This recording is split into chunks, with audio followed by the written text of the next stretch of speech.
legal luminary and former president of Nigeria Bar Association, Wale Olanipekun, has advised National Assembly to halt further action on the amendment of 1999 Constitution and prepare the nation for a new acceptable constitution. Olanipekun, who traced the foundation of the 1999 Constitution in the country, noted that the government will find it difficult to achieve greatness and development unless there's a new generally accepted document for the country. The legal eye concerned that the current constitution has outlived its usefulness and the legitimacy, describing it as a mere document that tells lies against itself and has failed to represent the core ideals and diversity and aspiration of Nigerian federating units. Olanipekun recalled that since the 1999 Constitution was midwifed under the General Abdulsalami Abubakar military became operational, he had been part of those advocating for a people-oriented constitution that will emerge from the public participation and referendum. So joining us now on the show to discuss calls to halt the ongoing constitution of the process of the 1999 Constitutional Amendment is Senator Onyekachi Nwaebonyi, Vice Chairman, Southeast Constitutional Review Committee. We also share his thoughts on the EFCC's milestone at 2 and the National Assembly's success in its oversight function and the provision of infrastructure. Great to have you. So Olanipekun is saying ditch the Constitution rather than going all these laborious amendments. What say you? Well, thank you very much, my good friend Rufai, for this opportunity to clear the coast on what the Senate is doing regarding the amendment of the 1999 Constitution. Well, with due respect to my learned senior and learned sake, Olanipekun, his submission is very clear, and he is not the only person that is taking that position in this exercise. But you will agree with me that if you look at the provisions of Section 9 of the Constitution, you will agree with me that the National Assembly is just taking the steps which we're supposed to take regarding the amendment of the said Constitution. But I must say that the whole exercise is on the people.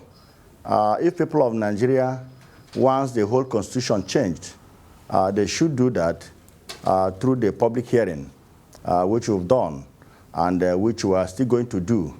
So it is all encompassing. It is not the exercise left for the National Assembly alone or the Senate alone. It is all encompassing. If a majority of Nigerians want us to drop the entire Constitution from Section 1 to the last section, so will it be, because the Constitution is for the Nigerian people. It's not for the Parliament alone. It's not for the executive. Neither is it for the judiciary. It is for Nigerian people. And what Nigerian people want is what we are going to do as will be manifested through bills and, of course, the public hearing, which we have been doing. So he is not the only person taking that stand.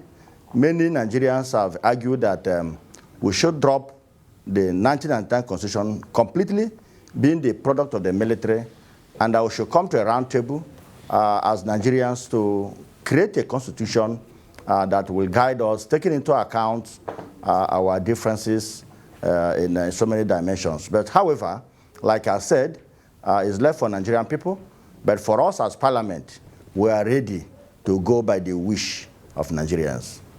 Well, that's very good. Thank you so much. Well, whilst we're talking about the Constitution as a whole, I believe there are also certain provisions that we need to also look at yesterday for a case in point.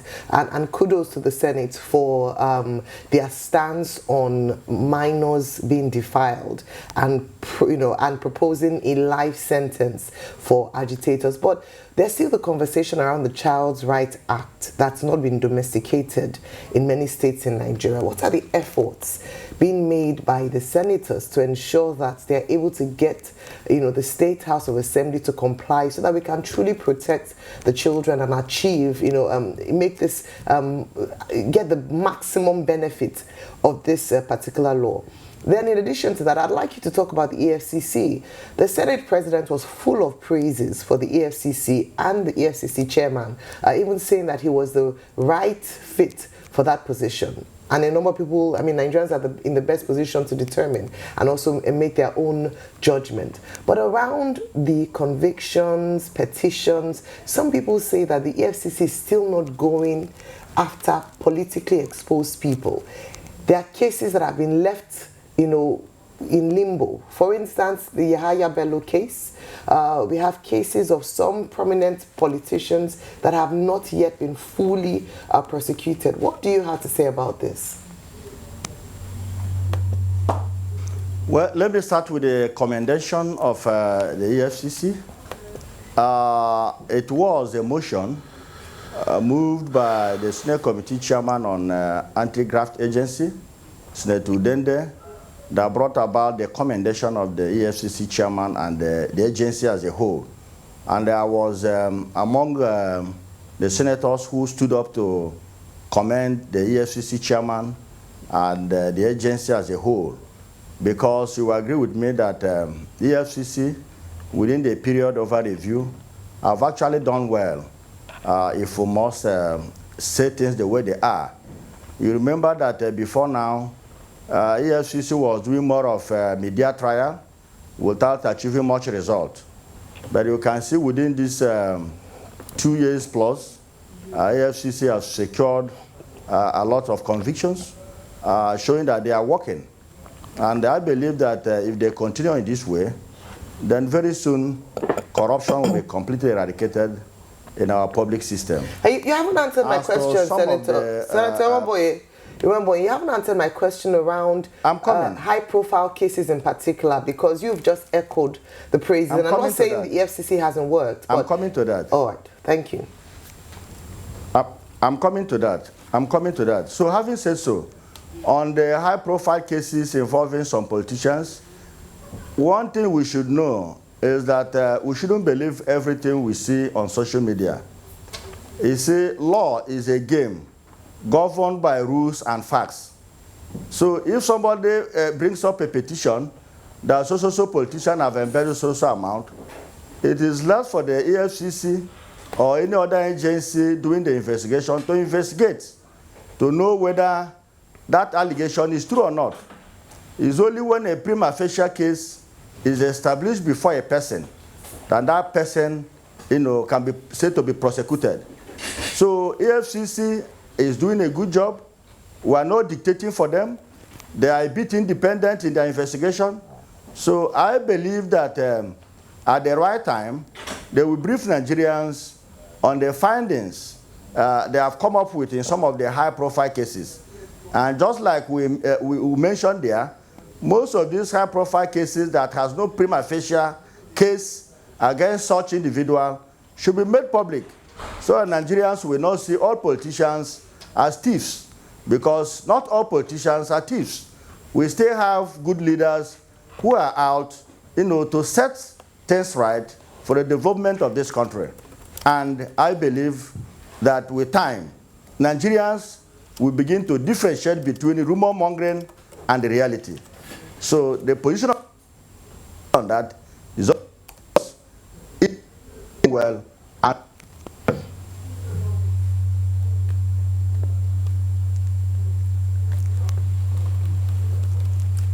Senator Nwaebonyi. All right, Senator Nwaebonyi will try to reconnect with you very shortly. However, I will take a quick break now. When we come back, we continue our conversation around constitutional amendment as well as the appraisal of EFCC chairman in 2 years by the Senate. Stay tuned. This is Arise News. We'll be back.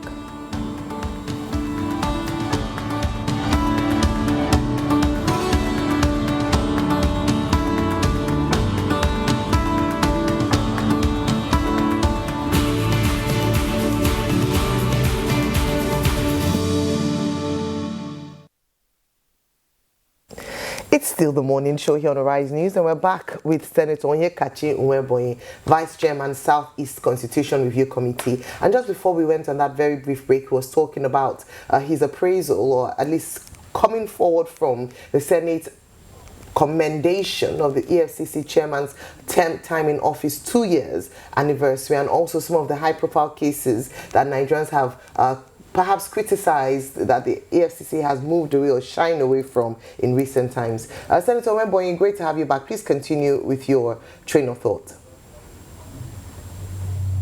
Thank you so much. Let me correct an impression. I'm the chairman, Southeast Committee on Constitution Amendment, not vice chairman.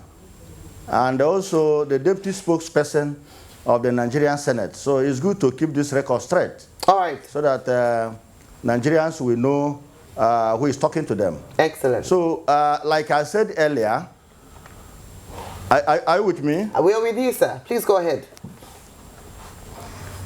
Yeah, I've said earlier, and maybe you didn't get me right, I want to repeat myself, that the high-profile cases you are talking about is within the powers of EFCC to investigate.